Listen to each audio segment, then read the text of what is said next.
Hello everyone! We're back again for another topic. Are you ready for another learning session? Now let's get started!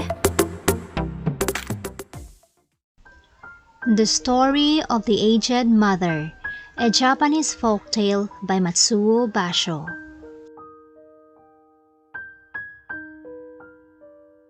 Long, long ago, there lived at the foot of the mountain a poor farmer and his aged widowed mother. They owned a bit of land which supplied them with food, and they were humble, peaceful, and happy. Shinano was governed by a despotic leader who, though a warrior, had a great and cowardly shrinking from anything suggestive of failing health and strength. This caused him to send out a cruel proclamation. The entire province was given strict orders to immediately put to death all aged people. Those were barbarous days, and the custom of abandoning old people to die was not uncommon. The poor farmer loved his aged mother with tender reverence, and the order filled his heart with sorrow. But no one ever thought a second time about obeying the mandate of the governor. So with many deep hopeless sighs, the youth prepared for what at the time was considered the kindest mode of death. Just at sundown, when his day's work was ended, he took a quantity of unwhitened rice, which is principal food for the poor, cooked and dried it, and tying it in a square cloth, swung and bundled around his neck, along with a gourd filled with cool, sweet water. Then he lifted his helpless old mother to his back and started on his painful journey up the mountain. The road was long and steep. The narrow road was crossed and recrossed by many paths made by the hunters and woodcutters. In some places they mingled in a confusing puzzle, but he gave no heed. One path or another, it mattered not. On he went, climbing blindly upward, ever upward towards the high bare summit of what is known as Ubatsuyama, the mountain of the abandoning of aged. The eyes of the old mother were not so dim, but that they noted the reckless hastening from one path to another, and her loving heart grew anxious. Her son did not know the mountain's many paths, and his return might be one of danger. So she stretched forth her hand, and snapping the twigs from bushes as they passed, she quietly dropped a handful every few steps of the way, so that they climbed. The narrow path behind them was dotted at frequent intervals with tiny piles of twigs. At last, the summit was reached. Weary and heart-sick, the youth gently released his burden and silently prepared a place of comfort as his last duty to the loved one. Gathering fallen pine needle, he made a soft cushion, and tenderly lifting his old mother therein, he wrapped her padded coat more closely about the stooping shoulders, and with tearful eyes and an aching heart, said farewell.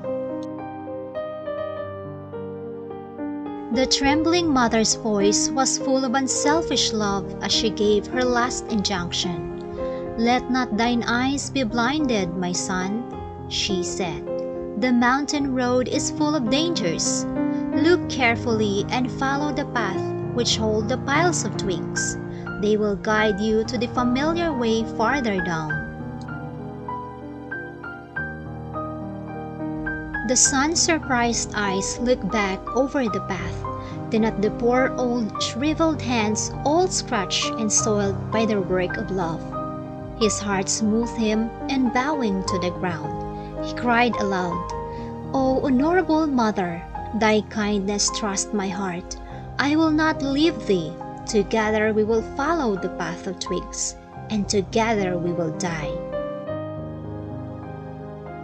Once more he shouldered his burden.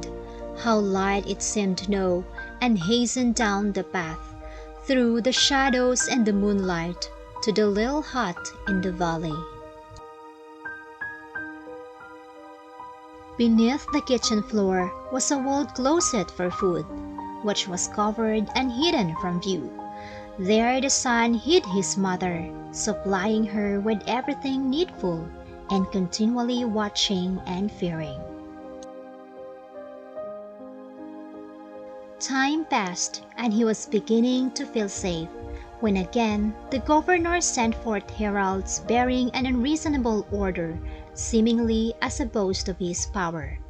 He demanded that his subject should present him with a rope of ashes. The entire province trembled with a dread. The order must be obeyed, yet who in all Shinano could make a rope of ashes?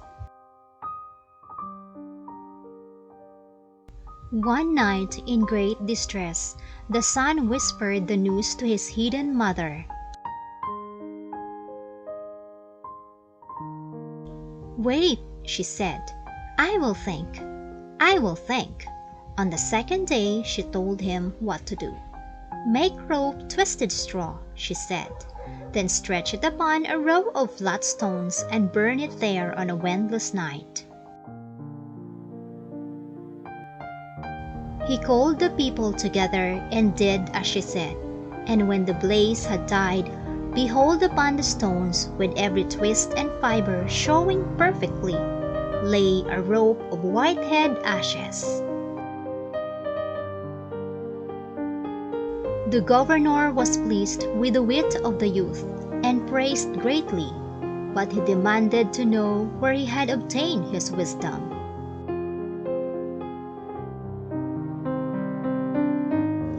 "Alas, alas!" cried the farmer. "The truth must be told."